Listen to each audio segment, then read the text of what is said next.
Kami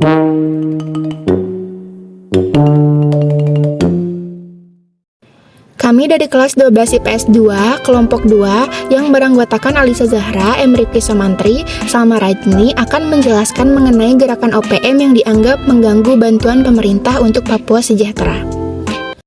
Yang pertama, latar belakang organisasi Papua Merdeka atau disingkat sebagai OPM adalah gerakan separatis kriminal dan teroris Papua bersenjata.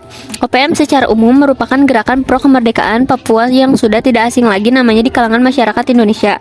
Sebab OPM telah melakukan aksi perlawanannya sejak 26 Juli 1965 di Manokwari. Dari sejak itu OPM berjuang terus. Nama OPM telah termasuk ke dalam satuan organisasi yang besar karena penyebarannya bukan hanya di kawasan Papua atau Indonesia saja. Beberapa dari mereka ada yang berlindung di pedalaman dan perbatasan Papua Nugini. Selain penyebarannya, aksinya juga melahirkan kontroversi di belahan dunia.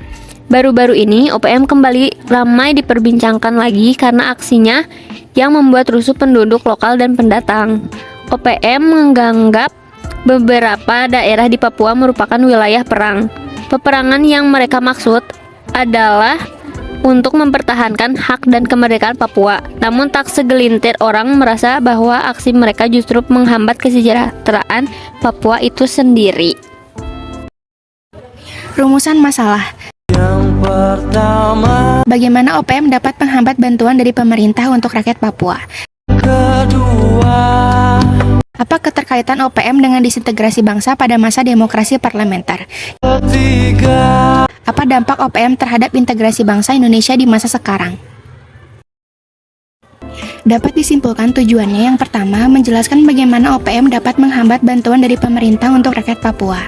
Yang kedua, mengetahui keterkaitan OPM dengan disintegrasi bangsa pada masa demokrasi parlementer. Yang ketiga, mengetahui dampak OPM terhadap integrasi bangsa Indonesia di masa sekarang. Metode penelitian. Dalam pembuatan artikel ini, peneliti menggunakan metode kualitatif dengan pendekatan studi pustaka yang dilandaskan oleh teori untuk menjelaskan hasil analisis yang disusun melalui bacaan berupa jurnal, media informasi elektronik, serta sumber lain yang relevan yang terbit sejak tahun 2018 hingga 2023. Dipilihnya metode penelitian ini guna menganalisis data objek secara alami, kualitatif, serta induktif, supaya hasil penelitian lebih luas namun rinci. Dengan berpatok pada teori yang relevan, sehingga memperkuat teori yang telah ada. Diharapkan hasil penelitian ini dapat berbagi informasi yang spesifik bagi khalayak umum. Isi disintegrasi bangsa merujuk pada proses atau keadaan di mana kesatuan persatuan dan keutuhan suatu bangsa, baik dalam hal politik, sosial budaya, maupun ekonomi menjadi terganggu atau terpecah. Disintegrasi bangsa bisa terjadi ketika ada perpecahan atau ketidakharmonisan yang signifikan di antara kelompok-kelompok dalam masyarakat yang mengakibatkan kehilangan rasa persatuan, identitas, dan tujuan bersama sebagai suatu bangsa. Dalam hal ini, OPM berperan sebagai pemecah dalam keutuhan bangsa, khususnya di wilayah Papua. Mereka melakukan aksi pemberontakan kepada pemerintah berupa gencatan senjata, pembunuhan, serta kerusuhan dengan tujuan agar aspirasi mereka terdengar oleh pemerintah Indonesia. Selama 60 tahun lamanya, OPM bersikeras bahwa Indonesia tidak melakukan kesamarataan dan keseimbangan terhadap Provinsi Papua dalam beberapa aspek.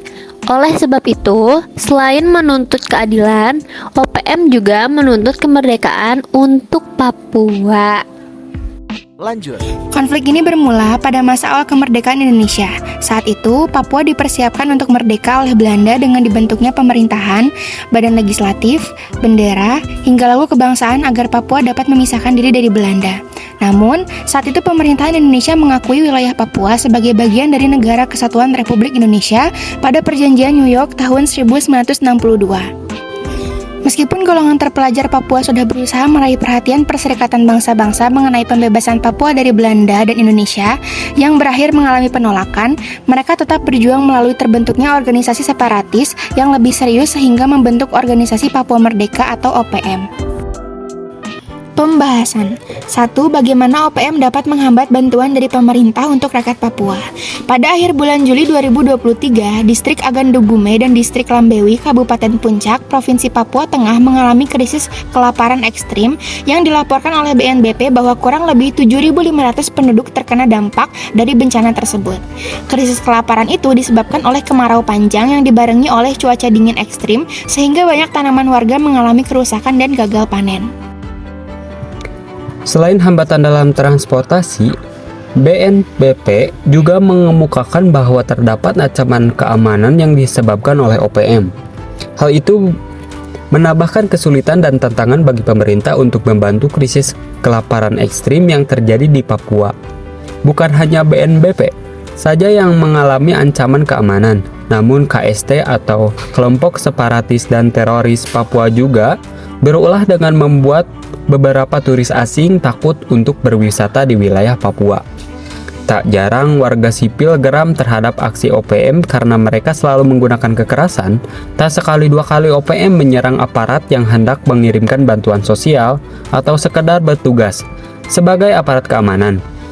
Aksi mereka juga dikecam karena OPM terasa menghambat kemajuan dan kesejahteraan Papua.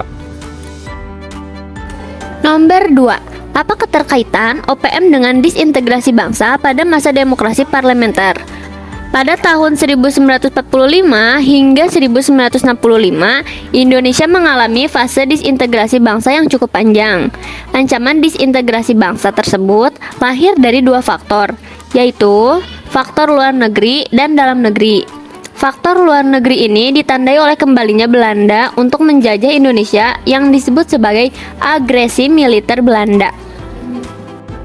Pada konferensi meja bundar dihasilkan beberapa keputusan. Salah satunya merupakan serah terima kedaulatan dari pemerintah kolonial Belanda kepada Republik Indonesia Serikat, kecuali Papua Barat. Saat itu, pihak Belanda berpendapat bahwa Papua bukanlah bagian dari Indonesia karena perbedaan etnis. Sedangkan delegasi Indonesia percaya bahwa Indonesia harus mencakup seluruh wilayah Hindia Belanda. Mendengar upaya Belanda untuk memerdekakan Papua, akhirnya pada 19 Oktober 1961, Soekarno membuat keputusan dengan bentuk perintah kepada Tri Komando Rakyat untuk menggagalkan pembentukan negara Papua.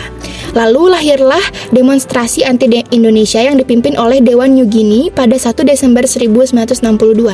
Disitulah muncul bibit organisasi separatis hingga terjadi pemberontakan Agustus 1969 oleh OPM yang bertujuan untuk menyebarluaskan ideologi yang dimiliki OPM.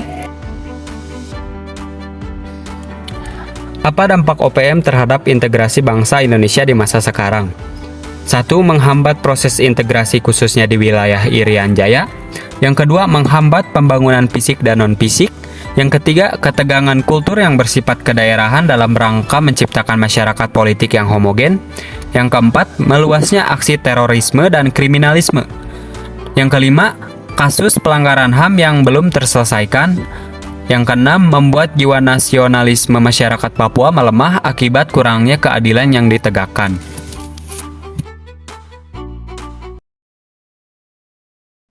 Simpulan, sejak tahun 1961, Organisasi Papua Merdeka atau OPM telah berada di tanah Papua dengan tujuan untuk mewujudkan kemerdekaan wilayah Papua Barat dari pemerintahan Indonesia. Secara hukum, OPM termasuk organisasi yang terlarang di Indonesia atas sifat separatismenya terhadap bangsa Indonesia. Upaya pelepasan wilayah Papua Barat oleh OPM memunculkan adanya ancaman pada kesatuan NKRI, terutama disintegrasi wilayah Indonesia. OPM yang meletus sejak 26 Juli 1965 merupakan cerminan nyata masalah integrasi nasional. OPM mencederai integrasi wilayah dan integrasi politik karena pemberontakan yang dimulai pada tahun 1965 di Manokwari. Kebijakan pemerintah yang merugikan warga Papua juga telah berakibat pada hilangnya jiwa nasionalisme pada masyarakat di daerah tersebut, merugikan negara Indonesia. Berbagai cara dilakukan pemerintah Indonesia dalam mengatasi gerakan separatis OPM, seperti pemulihan kondisi keamanan dan ketertiban, serta menindak secara tegas para pelaku separatisme bersenjata yang melanggar hak-hak masyarakat sipil. peningkatan kesejahteraan masyarakat di daerah rawan konflik atau separatisme, dan masih banyak lagi. Meskipun sudah banyak cara yang dilakukan negara untuk mengatasi gerakan ini, namun konflik berkepanjangan di Papua belum juga menemukan titik terang.